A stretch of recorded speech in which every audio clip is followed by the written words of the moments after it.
तुम बड़ी स्वीट हो, ये बात मैं नहीं बोल रहा, ये बात बोली जा रही है एक बाबा जी से। और अगर आप पूरी बात सुन लोगे तो आप हैरान होगे। एक बाबा जी अपनी शिष्या को ऑफिस में बुलाते हैं और कहते हैं तुम बड़ी स्वीट हो, मेरे साथ एक रात बिता लो, तुम्हारी पढ़ाई है मैं दुबई में करा दूंगा। अब ये बात सुनकर जो शिष्या का जीवन था नर्क की तरह बन गया। 6 महीने हॉस्टल में रहना उसको ऐसा लग रहा था कि जैसे वो नर्क में रह रही है। और ये बात है एक ऐसे बाबा की जिनकी लाइफ स्टाइल किसी बॉलीवुड के हीरो से कम नहीं या बड़े बिजनेसमैन से कम नहीं। उनके घर जैसे कि कोई बंगला किसी मंत्री या सेलिब्रिटी का, और ऑफिस जैसे कि किसी एमएनसी का ऑफिस हो।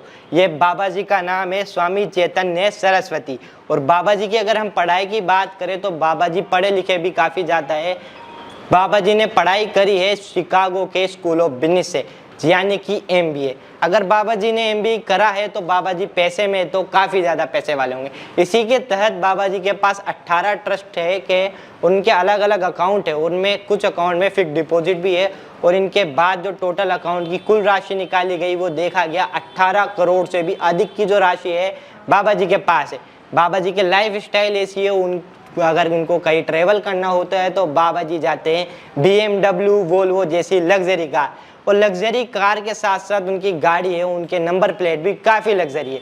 लेकिन इसी के साथ बाबा जी पे कई सारे आरोप लगते हैं, जिनमें पहला आरोप है लड़कियों के साथ छेड़छाड़ और दुष्कर्म के।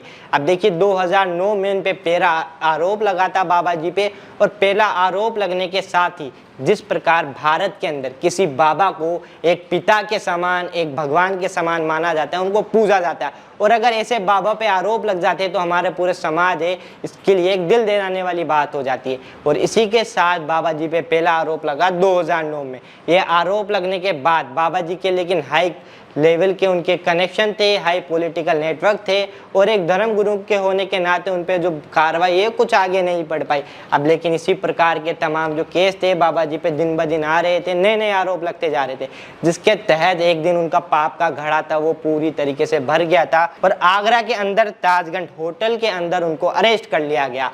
और जो बाबा जी है उन पे आरोप लगाए गए कि इन्होंने 17 से अधिक लड़कियों के साथ शोषण किया है। और आप लोगों की ऐसे बाबाओं पे क्या राय है, कमेंट बॉक्स पे जरूर बताइए।